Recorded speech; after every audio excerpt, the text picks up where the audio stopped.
إن الحمد لله نحمده ونستعينه ونستغفره ونعوذ بالله من شرور أنفسنا ومن سيئات أعمالنا من يهد الله فلا مضل له ومن يضلل فلا هادي له وأشهد أن لا إله إلا الله وحده لا شريك له وأشهد أن محمدا عبده ورسوله أما بعد فإن خير الحديث كتاب الله وخير الهدي هدي محمد صلى الله عليه وسلم وشر الأمور محدثاتها وكل محدثة بدعة وكل بدعة ضلالة وكل ضلالة في النار.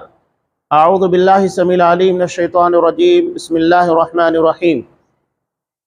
يا أيها الذين آمنوا اتقوا الله حق تقاته ولا تموتن إلا وأنتم مسلمون. يا أيها الناس اتقوا ربكم الذي خلقكم من نفس واحدة وخلق منها زوجها وبث منهما رجالا كثيرا ونساء واتقوا الله الذي تساءلون به والأرحام إن الله كان عليكم رقيبا.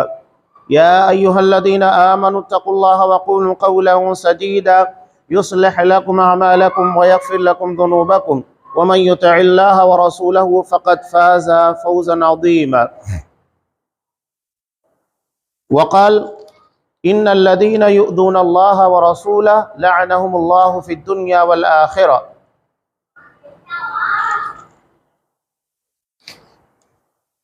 تمام قسم کی تعریفات اللہ رب العالمین وحدہ لا شریک کے لیے لائق و زیبا ہے، جو ساری کائنات کا تنہا خالق و مالک ہے، اور بے شمار درود و سلام ہو اللہ کے آخری نبی جناب کریم محمد رسول اللہ صلی اللہ علیہ وسلم کی ذات مقدسہ پر۔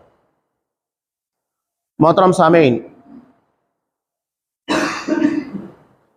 ہندوستان کے حالات اور خاص طور سے پوری دنیا کے جو حالات فی الحال بنے ہوئے ہیں،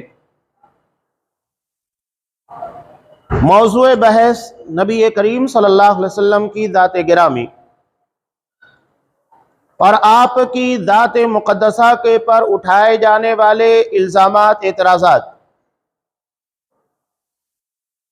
یہ ایسا نہیں ہے کہ صرف آپ صلی اللہ علیہ وسلم کی ذات گرامی کے ساتھ خاص، جتنے انبیاء اور رسول دنیا کے اندر تشریف لائے ان کے مخالفین نے یہی حربہ استعمال کیا، استہزاء کا، مذاق کا، اور ان کی شخصیت اور ان کے معاملات کو خراب کرنے کا۔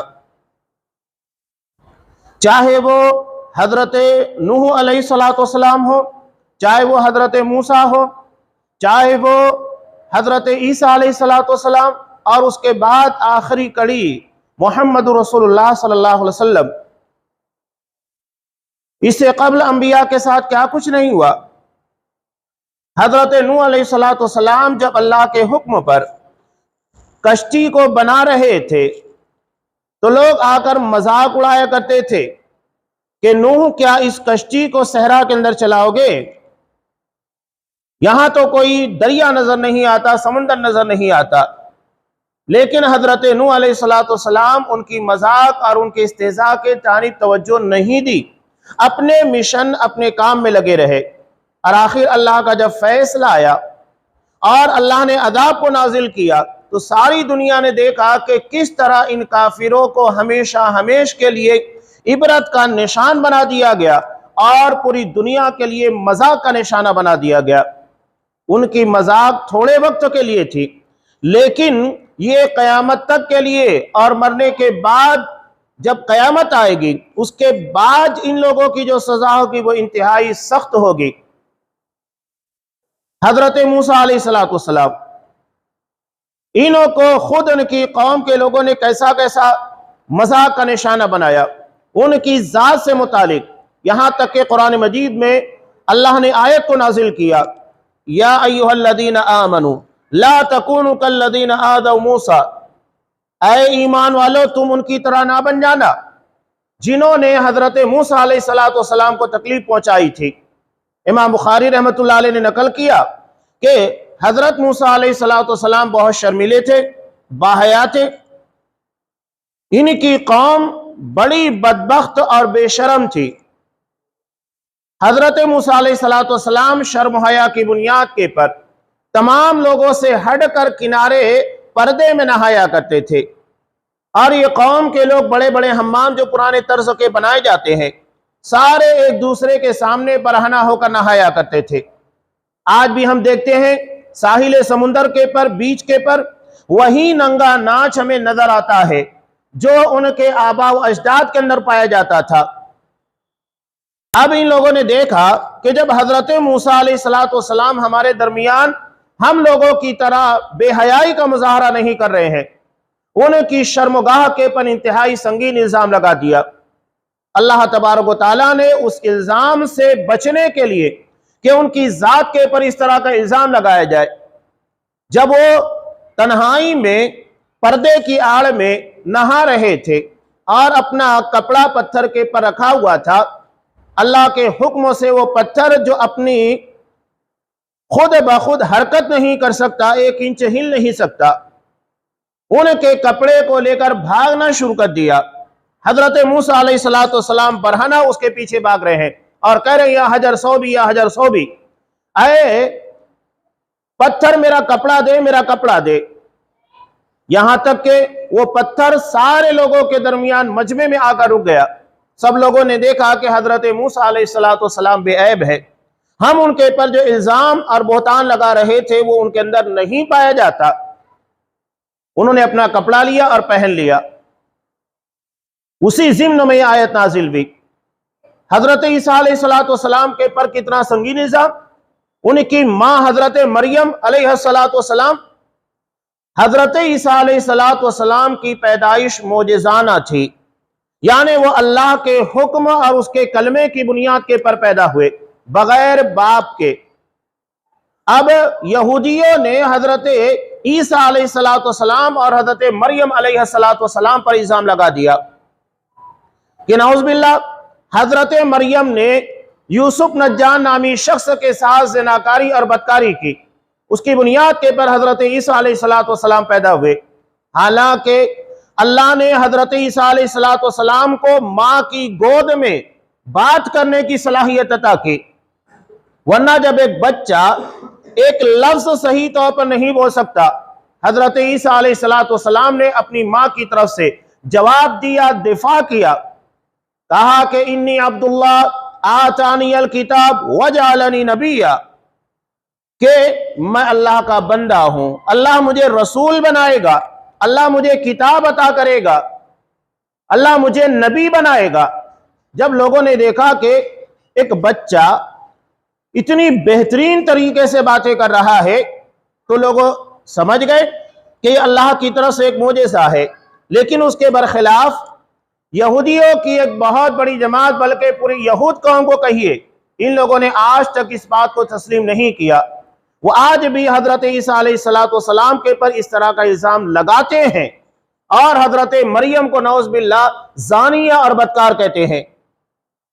یہ بہت سنگین قسم کے الزامات نبی کریم صلی اللہ علیہ وسلم کے تعلق سے، آپ کے گستاخ، آپ کی شان میں گستاخی کرنے والے ایسا نہیں ہے کہ صرف آج پائے جاتے ہیں، آپ صلی اللہ علیہ وسلم کی زندگی کے اندر بھی اس طرح کے بہت سارے گستاخ موجود تھے، اور ان لوگوں کا کیا انجام ہوا سب کو پتا ہے۔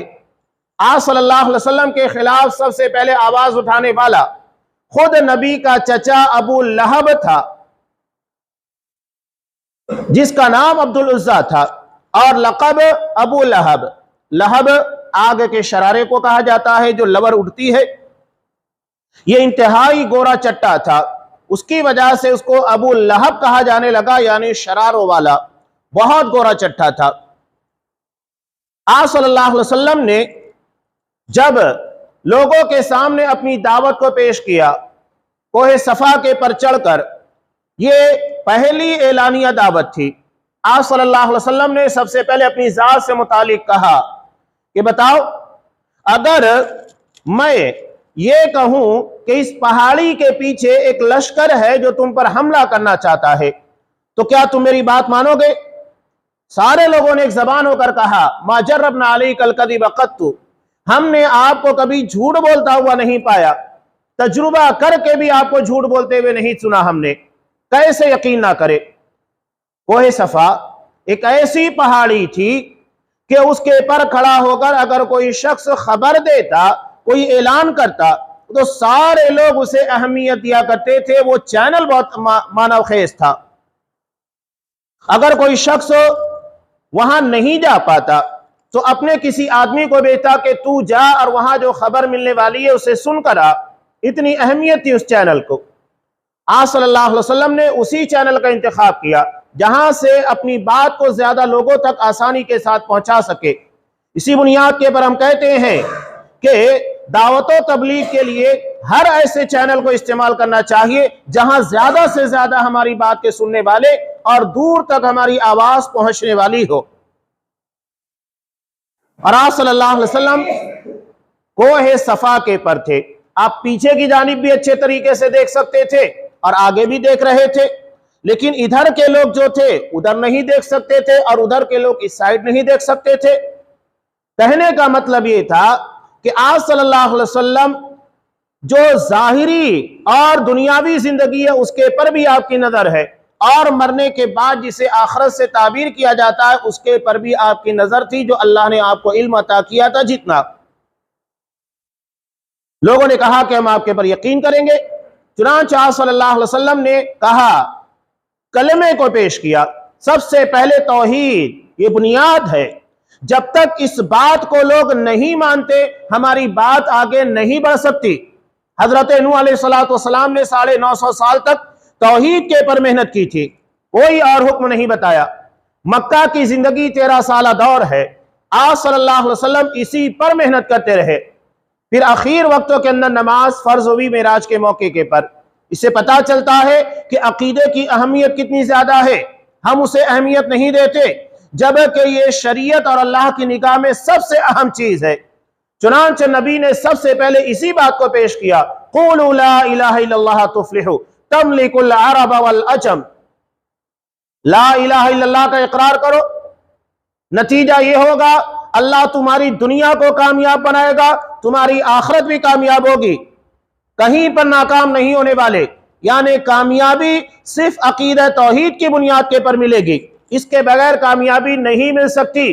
اور اگر کوئی کامیابی بظاہر نظر آ رہی ہے عقیدے کے بغیر تو یہ وقتی کامیابی ہے، اللہ کی دی ہوئی چھوٹ ہے، مہلت ہے، یہ کامیابی نہیں ہے۔ اس کے بعد کی جو ناکامی ہوگی وہ بہت شدید اور طویل ہوگی، خطرناک ہوگی۔ تو آپ نے کہا لا الہ الا اللہ کا اقرار کرو، اپنے عقیدے کو صحیح کرو، صرف اللہ کی عبادت کرو، عبادت کے لائق صرف اللہ تبارک و تعالیٰ کو مانو۔ جیسے ہی یہ بات آپ صلی اللہ علیہ وسلم نے پیش کی کہ عقیدہ توحید کا اقرار کرو، کامیاب ہو جاؤ گے، اللہ تمہیں صرف عرب کا نہیں عجم کا بھی مالک بنا دے گا، پوری دنیا تمہارے زیر نگی ہوگی کلمہ توحید کی بنیاد کے پر۔ سب سے پہلے آپ کی دعوت کے پر اعتراض کرنے والا ابو لہب کیا کہتا ہے؟ تبا لک یا محمد لہذا جمعتنا، محمد صلی اللہ علیہ وسلم تمہارا برا ہو کیا اسی لیے ہم کو یہاں پر جمع کیا ہے کہ ایک اللہ واحد کی دعوت دو؟ چنانچہ سب سے پہلے آپ کے پر پتھر برسانے والا، آپ کی دعوت میں رکاوٹ ڈالنے والا آپ کا سگا چچا ابو لہب تھا۔ حسب نسب کی بنیاد کے پر کوئی کامیاب ہونے والا نہیں۔ اگر کامیابی اور نجات صرف حسب نسب کی بنیاد کے پر ہوتی تو ابو لہب کو جہنم رسید نہیں کیا جاتا، اس کے رد میں ایک مکمل سورہ نازل نہیں ہوتی۔ اس نے کہا تبا لک یا محمد، اللہ نے پوری سورہ نازل کی، تبت یدا ابی لہب وتب، ابو لہب تیرے دونوں ہاتھ ٹوٹ جائے، تیرا ستیہ ناس ہو، تیرا برا ہو۔ اور ہوا بھی، آپ صلی اللہ علیہ وسلم کی راہ میں یہ اور اس کی بیوی ام جمیل بہت زیادہ تکالیف پہنچایا کرتے تھے۔ یہ لکڑیاں کاٹ کر جب لایا کرتی تھیں، قرآن مجید نے اس کو کہا حمالۃ الحطب، لکڑیوں کو ڈھونے والی، اٹھا کر گٹھے بنا کر لانے والی۔ آپ کے دروازے کے پر پھینک دیا کرتی تھی، آپ کی راہ میں کانٹے بچھانے والے۔ آپ صلی اللہ علیہ وسلم جب کچھ بنانے کے لیے، کھانے کے لیے بیٹھے ہیں تو اس ہانڈی کے اندر گندگی کو پھینک دینے والے، اتنے نالائق پڑوسی تھے۔ اتنی تکالیف رشتہ داری کا بھی لحاظ نہیں کیا، اتنا زیادہ آپ صلی اللہ علیہ وسلم کو تکالیف پہنچائی گئی۔ آپ صلی اللہ علیہ وسلم کچھ نہیں کرتے. جو گندگی ہوتی اس کو کنارے لگا دیتے اور صرف اتنا سوال کرتے کیا ایک پڑوسی کو دوسرے پڑوسی کے ساتھ ایسا ہی کرنا چاہیے؟ کیا نتیجہ ہوا؟ ابو لہب جس نے آپ کی دعوت میں سب سے زیادہ روڑے اٹکائے، اللہ نے جنگ بدر کے بعد سب سے پہلے جنگ بدر کی جو شکست تھی مشرکین مکہ کے لیے وہ سنا، اسے برداشت نہیں ہو پایا. اللہ نے اس کے جسم کے پر ایسی بیماری طاری کر دی کہ جگہ جگہ کے پر پھنسی پھوڑے نکل گئے اور اس کا جسم کٹ کٹ کر ختم ہونے لگا. اس کی اسی گندگی اور اس کی نجاست کی بنیاد کے پر اس کے بچوں نے اس کو علیحدہ کر دیا تھا اور اسی حالت میں مرا. مرنے کے بعد 3 دن تک وہ یوں ہی پڑا ہوا تھا، کوئی اس کو دیکھنے والا نہیں، پوچھنے والا نہیں. لاش سڑ رہی تھی، بدبو دے رہی تھی، تعفن اٹھ رہا تھا. لوگوں کے کہنے کے بعد اس کے بچوں نے چند حبشی غلاموں کے ذریعے گڑھا کھود کر اسے لکڑی سے ڈھکیل کر اسی میں ڈال دیا. یہ اس کا انجام ہوا. نبی کی شان، نبی کی عظمت اور اس بارے میں گستاخی کرنے والے کا یہی انجام دنیا میں ہے اور بلکہ اس سے بدترین انجام آخرت میں ہوگا. قرآن مجید نے صاحب کہا کہ ان الذین یؤذون اللہ ورسولہ، جو اللہ اور اس کے رسول کو تکلیف پہنچاتے ایذا دیتے ہیں، لعنہم اللہ فی الدنیا والآخرہ، اللہ کی لعنت ہو ان لوگوں کے پر دنیا میں اور آخرت میں بھی. اور یہ جو اعتراض اٹھایا جاتا ہے خاص طور سے بار بار اس کو ٹارگٹ کیا جاتا ہے حضرت عائشہ صدیقہ رضی اللہ تعالیٰ عنہ کو لے کر. حضرت عائشہ صدیقہ رضی اللہ تعالیٰ عنہ سے آپ صلی اللہ علیہ وسلم کا نکاح جیسا کہ بخاری وغیرہ کی روایت ہے 6 سال کی عمر میں ہوا اور 6 سال کی عمر کے بعد 9 سال کی عمر میں وداعی ہوئی. کہتے دیکھو ایک بچی کے ساتھ نکاح کر لیا اور اس کے بعد اناپ شناپ باتیں. آپ صلی اللہ علیہ وسلم نے حضرت عائشہ سے زور زبردستی کر کے نکاح نہیں کیا بلکہ ان کی رضامندی اور ان کے والد حضرت ابو بکر صدیق رضی اللہ تعالیٰ عنہ ان کے پاس باقاعدہ پیغام بھیجا تھا. پیغام کے بھیجنے کے بعد ان کی رضامندی کے بعد نکاح ہوا اور 9 سال کی عمر میں رخصتی بھی. نہ باپ کو اعتراض، نہ حضرت عائشہ صدیقہ رضی اللہ تعالیٰ عنہ، سب سے چہیتی بیوی اور اس کے بعد سب سے زیادہ علم کو نشر کرنے والی، سب سے زیادہ احادیث کو بیان کرنے والی خواتین میں اتنا بڑا اعزاز، اس کے بارے میں یہ اعتراضات.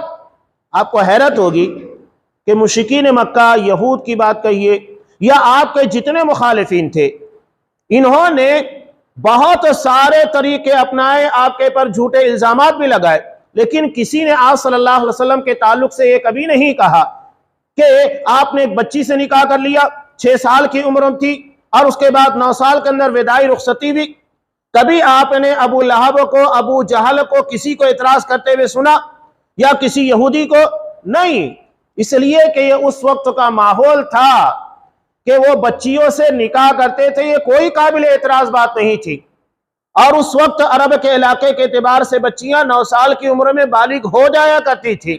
یہ جغرافیائی چیزیں ہوتی ہیں، ہر جگہ علاقے کے اعتبار سے جسمانی ساخت جدا جدا ہے اور یہ اس وقت کا ماحول تھا. اور الزاماً ہم بھی کہہ سکتے ہیں کہ تم اپنے مذہبی شخصیات کے بارے میں دیکھیے کہ ان کی شادیاں کتنی عمر میں ہوئی ہیں. اعتراض کرنے والے خود دیکھیں کہ تمہارے اپنے بھگوان جسے تم تسلیم کرتے ہو، تمہاری اپنی مذہبی کتاب کے اندر ہے کہ ان کی اپنی عمر شادی کے وقت 12 سال تھی اور ان کی بیوی کی عمر 6 سال یا 7 سال تھی. اب یہاں پر آپ کیا کہیں گے؟ یہ اعتراض فضول اور بے معنی ہے. اگر یہ پہلو نظر آتا ہے کہ نعوذ باللہ آپ صلی اللہ علیہ وسلم ایسے تھے جو آج ہم سمجھنے کی کوشش کر رہے ہیں، نہیں. آپ صلی اللہ علیہ وسلم کے بارے میں غور کرنے کی بات ہے کہ جب آپ بھرپور جوانی میں ہیں، 25 سال کی عمر، بھرپور جوانی کی عمر تھی، آپ صلی اللہ علیہ وسلم نے اپنی عمر سے 15 سال زائد حضرت خدیجہ رضی اللہ تعالیٰ عنہ، جنہوں نے خود آپ صلی اللہ علیہ وسلم کو پیغام نکاح دیا تھا. خواتین کو بھی اجازت ہے اگر پسند ہے پیغام نکاح دے سکتی ہیں، یہ شریعت نے اختیار دیا ہے۔ حضرت خدیجہ رضی اللہ تعالیٰ عنہ نے خود آپ صلی اللہ علیہ وسلم کی طرف پیغام نکاح بھیجا اور آپ نے قبول کیا۔ ابو طالب نبی کریم صلی اللہ علیہ وسلم کے چچا، انہوں نے نکاح پڑھایا اور اس کے بعد آپ صلی اللہ علیہ وسلم کی زوجیت میں آ گئی، جبکہ وہ 2 شوہروں کی بیوہ تھی۔ جب تک حضرت خدیجہ رضی اللہ تعالیٰ عنہ آپ صلی اللہ علیہ وسلم کی زوجیت میں تھیں، آپ نے کسی اور سے نکاح نہیں کیا۔ ایک لمبی مدت بیت گئی، تقریباً 25 سال کا عرصہ، اس سے زائد کا عرصہ، یہ آپ صلی اللہ علیہ وسلم کی زوجیت میں، یعنی آپ صلی اللہ علیہ وسلم 50 سال سے زائد کی عمر تک کسی اور سے نکاح نہیں کیا۔ جب تک حضرت خدیجہ آپ کے نکاح میں تھیں، آپ نے کسی اور سے نکاح نہیں کیا۔ انسان کی جو خواہشات نفس کی جوانی کی بھرپور عمر ہوتی ہے 50 سال یا اس سے کچھ زائد کی ہوتی ہے، ایسے میں آپ نے ایک بیوہ کے ساتھ اپنی زندگی کا گزارا کیا۔ یہ پہلو نظر نہیں آتا جو آپ صلی اللہ علیہ وسلم سے 15 سال عمر میں بڑی ہے، اور اس کے بعد جب آپ نے نکاح کیا حضرت سودا بنت زمعہ سے، وہ بھی آپ صلی اللہ علیہ وسلم سے عمر میں بڑی تھی، اور اس کے بعد تیسرا نکاح آپ کا ہوتا ہے مدینہ آنے کے بعد، نکاح ہو چکا تھا، رخصتی ہوتی ہے حضرت عائشہ صدیقہ کی 9 سال کی عمر میں۔ نکاح کا مقصد صرف وہی نہیں ہے جو آج ہم سمجھتے ہیں کہ اپنی خواہشات نفس کی تکمیل۔ ایک نبی کے مقاصد اس سے بہت اونچے ہوتے ہیں۔ اللہ ایک نبی کو بہت عظیم مقصد کے لیے بھیجتا ہے۔ آپ صلی اللہ علیہ وسلم کی ازواج مطہرات جو بیک وقت 9 بیویاں تھیں، اور ٹوٹل 11 بیویوں سے آپ صلی اللہ علیہ وسلم نے نکاح کیا، جن میں سے 2 کا انتقال آپ صلی اللہ علیہ وسلم کی زندگی میں ہوا۔ تو آپ صلی اللہ علیہ وسلم نے الگ الگ مقاصد کے تحت نکاح کیا تھا۔ چنانچہ آپ دیکھتے ہیں کہ حضرت ام حبیبہ رضی اللہ تعالیٰ عنہ، جو حضرت ابو سفیان رضی اللہ تعالیٰ عنہ کی بہن تھی، جب ان کی بیٹی تھی، ان سے جب نکاح ہوا، عرب اپنے داماد کا بہت لحاظ کیا کرتے تھے۔ چنانچہ اس کے بعد سے حضرت ابو سفیان رضی اللہ تعالیٰ عنہ، جو اس وقت مسلمان نہیں تھے، آپ کے سامنے ڈائریکٹ آنے سے کترانے لگے، لحاظ کرنے لگے رشتہ داری کی بنیاد پر، حالانکہ شدید مخالف تھے۔ بعد میں اللہ نے توفیق دی، مسلمان ہو گئے، اور حضرت عائشہ صدیقہ رضی اللہ تعالیٰ عنہ، ان سے نکاح کا ایک عظیم مقصد تھا، وہ تھا خواتین کے مسائل اور ان سے جڑی ساری باتوں کو پہنچانا۔ چنانچہ آپ دیکھتے ہیں کہ آپ صلی اللہ علیہ وسلم کی وفات کے بعد انہوں نے تعلیم و تربیت کا جو خاص طور سے خواتین سے منسلک تھا، بہت اچھے طریقے سے نبھایا اس ذمہ داری کو۔ خواتین کے جو مسائل تھے اسے اچھے طریقے سے ازبر کیا۔ بڑے بڑے صحابہ، فقہا صحابہ ان سے مسائل کو دریافت کرنے کے لیے آیا کرتے تھے، اور یہ انہیں مسائل بیان کیا کرتی تھی، اس لیے کہ خواتین ڈائریکٹ آ کر آپ سے ان ساری چیزوں کے بارے میں نہیں پوچھ سکتی تھی۔ چنانچہ آپ صلی اللہ علیہ وسلم نے بیویوں کے ذریعے، ازواج مطہرات کے ذریعے ان کے سارے مسائل کو ان لوگوں تک پہنچایا۔ اس لیے کہ رسول کی ذمہ داری ہے کہ وہ سارے مسائل، چاہے مرد سے متعلق ہو یا خواتین سے، اسے امت تک پہنچائے۔ یہ تعلیم کا، تربیت کا ایک اہم شعبہ تھا جو آپ صلی اللہ علیہ وسلم نے ازواج مطہرات کے ذریعے پورا کیا۔ تو یہ جو حضرت عائشہ صدیقہ رضی اللہ تعالیٰ عنہ کے بارے میں کہا جاتا ہے، ایک فضول اعتراض ہے۔ جواباً ہم بھی بہت ساری باتیں کہہ سکتے ہیں الزاماً، اور مقصد حکمت کے تحت بھی بہت ساری چیزیں بیان کی جا سکتی ہیں، جیسے کہ میں نے بیان کیا۔ اب یہاں ابو لہب کا انجام ہمارے سامنے، اس کا بیٹا عتیبہ، جس کے ساتھ آپ صلی اللہ علیہ وسلم نے اپنی بیٹی کو نکاح میں دیا تھا، اور آپ جب نبی بنائے گئے تو ابو لہب نے کہا کہ جب تک تم طلاق نہیں دو گے میں تمہاری صورت نہیں دیکھوں گا، تمہارے سے کوئی ربط ثبت نہیں ہوگا۔ انہوں نے طلاق دے دیا۔ عتیبہ ایک مرتبہ ملک شام کے سفر پر جا رہا تھا۔ جانے سے پہلے اس نے کہا کہ میں آپ صلی اللہ علیہ وسلم کو کچھ تکلیف پہنچا دوں، اور آپ صلی اللہ علیہ وسلم کو آ کر گالیاں دینے لگا۔ آپ نے کچھ نہیں کہا، صرف اتنا کہا کہ اللہ تو اپنے کتوں میں سے کوئی ایک کتا اس کے پر بھیج دے۔ چنانچہ آپ صلی اللہ علیہ وسلم کی اس بددعا کا اثر یہ ہوا کہ وہ سفر سے جب واپسی میں آنے لگا وہ ڈر رہا تھا۔ ایک جگہ جب قافلے نے پڑاؤ ڈالا تو اسے بالکل بیچوں بیچ میں انتہائی تحفظ کے ساتھ، حفاظت کے ساتھ رکھا، لیکن اسے صبح دکھا کہ ایک شیر راؤنڈ مار رہا تھا، تو وہ کہنے لگا کہ دیکھو محمد صلی اللہ علیہ وسلم نے مکہ میں ہوتے ہوئے مجھے یہاں پر مارنے کا انتظام کر دیا ہے۔ لوگوں نے اسے اپنے بالکل بیچ میں رات میں رکھا تھا، لیکن ہوا کیا کہ وہ شیر سارے لوگوں کو رات کے وقت پھلانگتے ہوئے آیا اور عتیبہ کی گردن کو پکڑ لیا، جگہ کے پر خاتمہ کر دیا۔ یہ گستاخ رسول کا انجام ہے۔ جن لوگوں نے آپ کے ساتھ گستاخی کی، اللہ نے دنیا اور آخرت دونوں جگہ ذلیل کر کے رکھ دیا۔ ابو جہل، اس کا انجام سب کو پتا ہے، جو آپ صلی اللہ علیہ وسلم کے تعلق سے ہمہ وقت ہر زیر رسائی کیا کرتا تھا، اپنی زبان سے، اپنے کردار، ہر طریقے سے آپ کو تکلیفیں پہنچاتا۔ نتیجہ کیا ہوا؟ جنگ بدر کے موقع کے پر 2 بچوں نے اسے مارا تھا، 14 اور 15 سال کی عمر کے، معاذ اور معوذ نے، اور جب اس کی چند سانسیں باقی تھی، آپ صلی اللہ علیہ وسلم نے کہا کون ہے جو ابو جہل کے معاملے کو جا کر دیکھے اس کی حالت کیا ہے؟ حضرت عبداللہ بن مسعود رضی اللہ تعالیٰ عنہ گئے، جا کر دیکھا اس کی کچھ سانسیں باقی تھیں۔ ایسے میں وہ کہنے لگا کہ آج کس کی فتح ہوئی؟ عبداللہ ابن مسعود رضی اللہ تعالیٰ عنہ نے کہا کہ اللہ اس کے رسول کی۔ اس کے بعد جب اس کے سر کو قلم کرنے لگے، کہتے ہیں نا رسی جل گئی بل نہیں گیا، تو کہتا ہے کہ گردن تھوڑا نیچے سے کاٹنا تاکہ لگے کہ سردار کی گردن ہے۔ مرتے ہوئے بھی وہ اپنی نخوت اور تکبر کو نہیں چھوڑا تھا۔ عبداللہ ابن مسعود رضی اللہ تعالیٰ عنہ نے اس کے سر کو قلم کیا، اور سر کے قلم کرتے وقت جب اس کے سینے کے پر پیر رکھا، اس وقت بھی دیکھیے اس کے تکبر، کبر کا عالم کیا تھا۔ کہنے لگا بکری کے چرواہے تو بہت اونچی جگہ چڑھ گیا ہے۔ حضرت عبداللہ بن مسعود رضی اللہ تعالیٰ عنہ بکریوں کو چرایا کرتے تھے، مر رہا تھا، لیکن نخوت اور تکبر ذہن و دماغ سے نہیں گیا تھا۔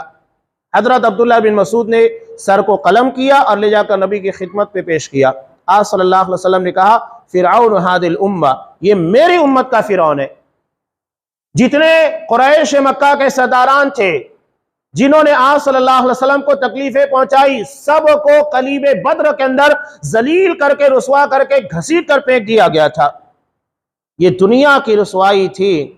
جب آپ صلی اللہ علیہ وسلم مدینہ تشریف لائے، ابو رافع ہے، کعب بن اشرف وغیرہ سرداران قریش تھے، یہودیوں کے سردار تھے، آپ صلی اللہ علیہ وسلم کی شان میں اور خاص طور سے ازواج مطہرات، ان لوگوں کو لے کر اناپ شناپ باتیں بکا کرتے تھے۔ آج بھی ہم دیکھتے ہیں کہ جس طرح کے غیر مسلمین، چاہے وہ یہود کہیے، ہندوز کہیے، نصرانیوں کی بات کہیے، کبھی کارٹون بنا کر آپ صلی اللہ علیہ وسلم کو تکلیف پہنچانے کی کوشش کی جاتی ہے۔ یہ صرف آپ صلی اللہ علیہ وسلم کی ذات نہیں، دنیا میں رہنے والے تمام مسلمانوں کے دل کی تڑپ اور دھڑکن ہے آپ۔ اس لیے کہ آپ صلی اللہ علیہ وسلم نے کہا لا یؤمن احدکم حتی اکون احب الیہ من والدہ وولدہ والناس اجمعین، کہ تم میں کا کوئی شخص اس وقت تک مومن نہیں ہو سکتا جب تک کہ میں اس کے نزدیک، اس کے ماں باپ، دنیا تمام لوگوں سے زیادہ محبوب نہ ہو جاؤ۔ تو ہمارے نزدیک جان، مال، عزت و ناموس اللہ تبارک و تعالیٰ کے بعد سب سے زیادہ قابل احترام اور قابل محبت آپ صلی اللہ علیہ وسلم کی ذات گرامی ہے۔ یہ آپ کا مقام ہے۔ اگر کوئی شخص ہمارے ماں کو یا باپ کو گالی دیتے ہم برداشت کرتے ہیں؟ نہیں برداشت کرتے۔ تھوڑی سی بات کے پر کتنے بڑے بڑے جھگڑے، یہ نہیں دیکھتے کہ ہمارا دوست ہے، پڑوسی ہے، قریبی رشتہ دار ہے، اس نے میری ماں کے بارے میں، میرے باپ کے بارے میں کہا، نہیں برداشت ہے۔ تو یہ باپ، آپ نے کہا کہ دنیا کے تمام لوگوں سے زیادہ محبت مجھ سے ہونی چاہیے، تو اگر نبی کی شان میں کوئی گستاخی کرے تو ہمارے ایمانی جذبے کو کتنی ٹھیس پہنچے گی۔ چنانچہ ابو داؤد نے 2 روایتوں کو نقل کیا ہے۔ ایک نابینا صحابی تھے، ان کی ایک لونڈی تھی ام ولد۔ شریعت کی اصطلاح میں ام ولد اس لونڈی کو کہا جاتا ہے جو اپنے آقا کے بچے کو جنم دے۔ اس کے ذریعے ان کی 2 اولاد بھی تھی، یہ بہت خوبصورت تھی۔ یہ نابینا صحابی اس کو منع کرتے تھے، وہ آئے دن آپ صلی اللہ علیہ وسلم کی شان میں گستاخی کرتی، آپ کے تعلق سے غلط سلط باتیں بیان کرتی۔ ایک مرتبہ اس نے جیسے ہی آپ کے بارے میں اناپ شناپ بکنا شروع کیا، گستاخی کی، انہیں برداشت نہیں ہوا، چنانچہ چھری کو لینے کے بعد اس کے پیٹ میں گھس کر اسی کے پر گر گئے اور جگہ کے پر خاتمہ کر دیا۔ جب یہ بات آپ صلی اللہ علیہ وسلم تک پہنچی، آپ نے پوچھا کیوں تم نے اس کو مار دیا؟ کہا کہ اللہ کا رسول، وہ آپ کے تعلق سے گستاخی کیا کرتی تھی، آپ کی شان میں ایسی ایسی باتیں بیان کرتی جو مجھے گوارا نہیں تھا، میں نے بہت منع کیا، نہیں مانی، آخر کار میں نے اس کو قتل کر دیا۔ آپ صلی اللہ علیہ وسلم نے کہا کہ تم لوگ گواہ رہو، اس کا خون رائے گاں ہے۔ کوئی سزا نہیں دی صحابی کو، خون رائے گاں قرار دیا۔ یا صلی اللہ علیہ وسلم کے گستاخ کی سزا ہے۔ بہت سارے لوگوں کا انجام اسی طرح کا ہوا۔ حضرت ابوبکر صدیق کی شان میں ایک شخص گستاخی کر رہا تھا، کسی نے اس کو مارنے کی کوشش کی، انہوں نے کہا کہ نہیں، یہ صرف نبی کے لیے اجازت ہے کہ اگر کوئی نبی کی شان میں گستاخی کرتا ہے تو اسے مار دیا جائے گا۔ یہ صحابہ کا، نبی کا اور قیامت تک کے تمام مسلمانوں کا اجماعی مسئلہ ہے۔ جب آپ نے اپنی زندگی میں اس طرح کا حکم دے دیا تو بات ختم۔ کعب بن اشرف کے مارنے کے تعلق سے خود آپ نے آرڈر دیا اور محمد بن مسلمہ اور دیگر اصحاب کرام نے جا کر اس کو ختم کر دیا۔ ایک روایت کو لے کر کچھ لوگ کہتے ہیں کہ آپ صلی اللہ علیہ وسلم نے آپ کی شان میں گستاخی کرنے والے کو معاف کر دیا تھا۔ علامہ ابن تیمیہ رحمۃ اللہ علیہ بہت پیاری بات کہتے ہیں کہ یہ آپ کا حق ہے اور آپ اپنی زندگی میں جسے چاہیں معاف کر دے، جسے چاہیں سزا دے، لیکن امت کو اس بات کا اختیار نہیں ہے کہ اگر کوئی نبی کی شان میں گستاخی کرے تو ہم اسے چھوڑ دیں۔ نبی کا حق تھا، نبی نے چھوڑا، آپ کو اجازت تھی، لیکن امت کو اجازت نہیں ہے۔ لیکن ایک بات یہاں پر میں بیان کروں کہ قانون اپنے ہاتھ میں نہیں لیا جائے گا۔ گستاخ کی جو سزا ہے، گستاخ رسول کی، یہ حاکم وقت اور حکومت اسلامیہ طے کرے گی، ہم نہیں اپنے طور پر کر سکتے ہیں۔ قانون کو اپنے ہاتھوں میں لینے کی اجازت نہیں۔ یہ میں صرف اصولی باتیں بیان کر رہا ہوں اور انجام کو بیان کر رہا ہوں۔ آج کوئی شخص کھڑا ہو کر اس طرح کی حرکت کرے، جان سے مار دے یا دھمکیاں اس طرح دے، نہیں۔ ہم اپنے طور پر جو احتجاج کر سکتے ہیں ہماری ایمانی غیرت کے مطابق یقیناً کرنا چاہیے، لیکن حد ادب کے دائرے میں رہ کر، یہ نہیں کہ معاملات مزید بگاڑے جائیں، کیونکہ باقاعدہ منظم سازش کے تحت، پلاننگ کے تحت، ٹی وی اینکر کو دیکھیے، وہ ایسے لوگوں کو، پروقتاؤں کو بلاتا ہے مسلمانوں کی طرف سے اور دیگر قوموں کی طرف سے جو معاملات کو بھڑکائیں۔ اسلام ہمیں اس بات کی اجازت نہیں دیتا کہ ہم کسی غیر مسلم کے باطل خدا ہے، معلوم ہے کہ وہ باطل ہے، غلط ہے، لیکن ہم اسے برا بھلا نہیں کہہ سکتے۔ قرآن مجید نے منع کیا وَلَا تَسُبُّوا الَّذِينَ يَدْعُونَ مِن دُونِ اللَّهِ فَيَسُبُّوا اللَّهَ عَدْوًا بِغَيْرِ عِلْمٍ، کہ اللہ کے علاوہ جن کی عبادت کی جا رہی ہے تم انہیں برا بھلا مت کہو، کہیں ایسا نہ ہو کہ پلٹ کر وہ اللہ کے تعلق سے گالیاں بکنا شروع کر دیں۔ منع ہے اس لیے کہ وہ اللہ کو ٹارگٹ کریں گے تو یہ غلطی اور خطا ہو سکتی ہے۔ ہم دیکھتے ہیں کہ بعض لوگ ہندو مذہب کے دیوی دیوتاؤں کے تعلق سے اناپ شناپ باتیں، ٹھیک ہے، ان کے اپنے مذہب کے کتابوں میں لکھی بھی ہے، پھر بھی ہمیں احتیاط کرنے کا حکم دیا گیا ہے، اس لیے کہ وہ جواب میں اللہ تبارک و تعالی محمد رسول اللہ صلی اللہ علیہ وسلم ازواج مطہرات کو ٹارگٹ کریں گے۔ اچھے انداز میں دعوت کو پیش کرنا ہے، یہ نہیں کہ پیشاب کو اس سے خطرناک قسموں کی گندگی سے صاف کیا جائے۔ نجاست صاف کرنا ہے تو اس کے لیے صاف پانی کی ضرورت ہے، تو اچھے انداز میں دعوت کا کام کیجیے۔ ہمیں اس میں بہترین پہلو بھی نظر آتا ہے کہ آپ صلی اللہ علیہ وسلم کے بارے میں خاص طور سے آپ نے شر میں بھی اللہ نے خیر کا پہلو رکھا، خاص طور سے ڈنمارک وغیرہ میں جب آپ کے کارٹون کو بنایا گیا تو ہوا ہی ہوں کہ آپ صلی اللہ علیہ وسلم کی سیرت کے بارے میں اتنی کتابیں بکی جو پہلے کبھی نہیں بکا کرتی تھی۔ لوگ آپ کے بارے میں جاننا چاہتے تھے کہ آپ کون ہیں، آپ کی شخصیت، آپ کی سیرت کیا ہے۔ اور یہ اعتراف صرف مسلمانوں کا نہیں، غیر مسلموں کا بھی ہے۔ جارج برنارڈ شاہ کہتا ہے، ایک غیر مسلم کرسچن، وہ کہتا ہے کہ اگر آپ صلی اللہ علیہ وسلم آج دنیا میں آ جائیں اور دنیا کے جو حالات بنے ہوئے ہیں، آپ کے آنے کے بعد دنیا کے تمام مسائل حل ہو جائیں گے۔ آپ سب کو ایک لڑی کے اندر پیرو دیں گے۔ آپ کی قیادت اور آپ کی شخصیت کے اندر ایسا اثر ہے، ایسی چاشنی ہے، ایسی تاثیر ہے۔ یہ غیر مسلم اعتراف کرتا ہے۔ مائیکل ہرٹ نے جو کہ عیسائی تھا، کرسچن تھا، جب دنیا کی 100 عظیم شخصیات کے بارے میں کتاب لکھی، حالانکہ وہ عیسائی تھا، کرسچن تھا، لیکن سب سے پہلا مقام اس نے محمد رسول اللہ صلی اللہ علیہ وسلم کو دیا، اور تیسرے نمبر کے پر اس نے حضرت عیسیٰ علیہ السلام کو رکھا۔ ایک غیر مسلم بھی اعتراف کر رہا ہے۔ یہ ایک نہیں، سینکڑوں کی تعداد میں ملیں گے۔ تو ایسے وقتوں میں آپ کی سیرت اور آپ کے بارے میں صحیح تعلیم اور اچھے انداز میں پیش کرنا ہماری ذمہ داری بنتی ہے۔ یہ لوگوں کے ذہن و دماغ کے اندر صفائی کا ذریعہ ہوگی۔ علامہ ابن حجر نے ایک واقعہ بہت پیارا نقل کیا ہے۔ منگول کا، یہ 8ویں صدی ہجری کا واقعہ ہے۔ منگول کا ایک امیر ترین شخص تھا جو نصرانی ہو گیا۔ اس نے ایک بہت بڑی پارٹی کا انعقاد کیا، اور وہاں ایک عیسائی آیا اور اس نے آپ صلی اللہ علیہ وسلم کی شان میں گستاخی کی، آپ کے بارے میں اناپ شناپ بکنا شروع کر دیا۔ وہاں پر ایک کتا بندھا ہوا تھا، وہ فوراً اس کے پر لپکتا ہے۔ تو لوگوں نے کہا کہ ہو سکتا ہے کہ اس نے محمد صلی اللہ علیہ وسلم کی شان میں گستاخی کی ہو، تبھی یہ کتا اس کے پر لپکا ہے۔ وہ کہنے لگا نہیں، میں نے اصل میں کتے کو اکسایا تھا، اسے ڈرایا دھمکایا تھا، اس کی بنیاد کے پر اس نے ایسا کیا۔ اس کے بعد دوبارہ جب وہ کھڑا ہو کر پھر سے وہی آپ کی شان میں گستاخی کرنے لگا، وہ کتا پھر لپکا اور سیدھے اس کی گردن کے پر حملہ کر کے، جبکہ لوگ موجود تھے، جگہ کے پر اس کا خاتمہ کر دیا۔ اللہ کے ایک مخلوق کو بھی یہ برداشت نہیں کہ آپ صلی اللہ علیہ وسلم کی شان میں کوئی گستاخی کرے۔ اللہ اپنی مخلوق کے ذریعے اس کا انتقام اور بدلہ لیتا ہے۔ تو چاہے وہ آپ کے زمانے کے ہو، آپ کے بعد کے ہو، قیامت تک کا کوئی بھی ہو۔ یہاں پر لوگ کہتے ہیں اظہار آزادی رائے، یعنی ہر کسی کو اپنی رائے پیش کرنے کی اجازت ہے۔ ٹھیک ہے، یہ تو اقوام متحدہ کے اندر 18 نمبر کے شق کے اندر رکھا گیا ہے، لیکن وہاں یہ بھی ہے کہ اظہار آزادی رائے کا مطلب یہ نہیں کہ تم دوسروں کی توہین کرو۔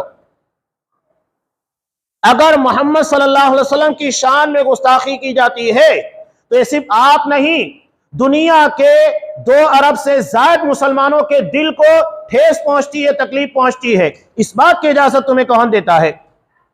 ایک بہت پیاری بات کہ عدالت کے کمرے میں جب اس بات کی اجازت نہیں ہوتی کہ کوئی شخص عدالت کی توہین کرے، توہین عدالت کسی کو برداشت نہیں ہے، تو پھر آپ صلی اللہ علیہ وسلم کی شخصیت کی توہین گستاخی کیسے برداشت ہوگی؟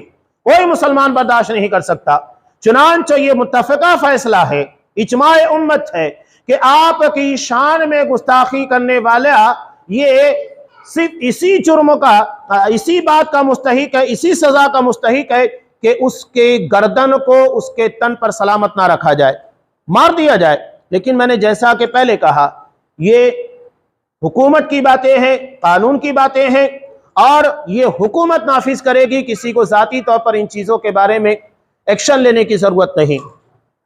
یہاں ایسے ماحول میں مسلمانوں کی جو ذمہ داری بنتی ہے وہ بتانا ضروری ہے۔ سب سے پہلی چیز، ٹھیک ہے آپ کی محبت کے تقاضے میں ہم احتجاج کر رہے ہیں، رد کر رہے ہیں۔ قرآن نے خود کہا انا کفیناک المستہزئین، کہ اللہ کا رسول ان مذاق اڑانے والوں کے لیے ہم کافی ہیں، اور اللہ برابر انتقام لیتا ہے، بدلہ لیتا ہے، کوئی بچ کر نہیں جائے گا۔ آج یہ جو ظاہری طور پر ہمارے سامنے آ کر، چاہے وہ ٹویٹر کی بات کہیے یا تو نیوز چینل کی بات کہیے، یہ ہمارے سامنے آ گئے، اور اس کے علاوہ جو ان کے پیچھے لگے ہوئے ہیں، جو بھی سازشی ٹولہ ہے، وہ بچنے والا نہیں ہے۔ اللہ نے صاف کہہ دیا کہ ہم کافی ہیں، اور اللہ کافی ہے تو یقیناً اللہ سزا دے گا۔ ہمارے پاس اگر قدرت طاقت نہیں، ہم نہیں کچھ کر سکتے، تو اللہ تبارک و تعالیٰ کے ہاتھ بندھے ہوئے نہیں ہے۔ وہ قوی ہے، سب سے طاقتور ہے، وہ قدیر ہے، پوری قدرت رکھنے والا ہے، یقیناً اس نے کہا ہے سزا دے گا، کافی ہے تو کافی ہو کر رہے گا۔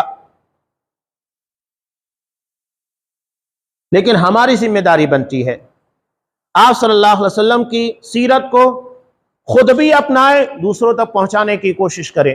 یہ بہت بڑی ذمہ داری، ایسا نہ ہو کہ ہمارے کردار و عمل سے غیر مسلم اسلام سے مزید متنفر ہو جائے۔ میں اکثر کہا کرتا ہوں کہ ایک غیر مسلم وہ اللہ کی کتاب، اللہ کی شریعت یہاں بعد میں پہنچتا ہے، بہت کم ہوتے ہیں جو قرآن و حدیث کا مطالعہ کرتے ہیں، وہ سب سے پہلے مسلمانوں کا کردار، مسلمانوں کی تجارت، مسلمانوں کے معاملات دیکھتے ہیں۔ تو ہمیں اپنے ماحول، معاشرے، تجارت، کردار، ہر چیز کو اسلامی بنانا ہوگا۔ اس کی بنیاد کے پر اسلام کی ترویج ہوگی، آپ صلی اللہ علیہ وسلم کی سنت زندہ ہوگی، آپ کے خلاف جو نفرت کا ماحول تیار کیا جا رہا ہے یہ ختم ہوگا۔ یہ واحد طریقہ ہے۔ اس کی ایک مثال میں آپ کو دیتا ہوں۔ طائف کے سردار تھے حضرت ثمامہ بن اسال رضی اللہ تعالیٰ، یہ بھی آپ صلی اللہ علیہ وسلم اور ازواج مطہرات کے تعلق سے گستاخی کیا کرتے تھے۔ آپ کی حکیمانہ شخصیت دیکھیے۔ آپ صلی اللہ علیہ وسلم نے دیکھا کہ پانی جب سر سے اونچا ہو گیا ہے، کچھ اصحاب کرام کو بھیجا کہ ان کو پکڑ کر لاؤ، گرفتار کر کے لائے۔ لانے کے بعد انہیں مسجد نبی کے اندر 3 دن تک قیدی بنا کر رکھا گیا۔ کچھ نہیں کیا، آپ نے کوئی سزا نہیں دی، نہ دین اسلام کے بارے میں سمجھایا، کچھ نہیں کیا، بس ہر نماز کے بعد خیریت پوچھتے، ٹھیک ہے سب۔ اس کے جواب میں وہ سردار تھے۔ اللہ نے طائف کو، آج بھی دیکھیے زمین بڑی زرخیز ہے، اور اس وقت تو بھی گیہوں کی پیداوار سب سے زیادہ وہیں ہوا کرتی تھی، اور بھی دیگر انگور وغیرہ کی کاشت ہوتی۔ انہوں نے آپ صلی اللہ علیہ وسلم کے سوال کے جواب میں اتنی ہی بات کہا کرتے تھے، ان تقتل تقتل ذا دم وان تنعم تنعم علی شاکرین وان ترید المال فصل تعطا، کہ اگر آپ مجھ کو مارنا چاہتے ہیں، یہ مت سمجھو کہ میرا انتقام لینے والے، بدلہ لینے والے وہ لوگ نہیں ہوں گے، انتقام لے کے بہت تلواریں اٹھیں گی اور سلامت نہیں رہو گے، دھمکی تھی کھلی کھلی۔ اور اگر تم میرے ساتھ احسان کرتے ہو، یعنی مجھ کو ایسے ہی چھوڑ دیتے ہو، تو اتنا گیا گزرا نہیں ہوں کہ آپ کے اس احسان کا بدلہ نہ چکاؤں گا، احسان کا بدلہ دوں گا۔ اور اب اگر آپ مجھے گرفتار کر کے پیسہ چاہتے ہیں کہ کچھ چھوڑائی کے بدلے میں، رہائی کے بدلے میں پیسہ مل جائے گا، مانگو کتنا مال چاہیے، جتنا مانگو گے منہ مانگی قیمت دی جائے گی۔ آپ کوئی جواب نہیں دیتے، چلے جائے۔ 3 دن کے بعد آپ صلی اللہ علیہ وسلم نے کہا کہ اس کو آزاد کر دو۔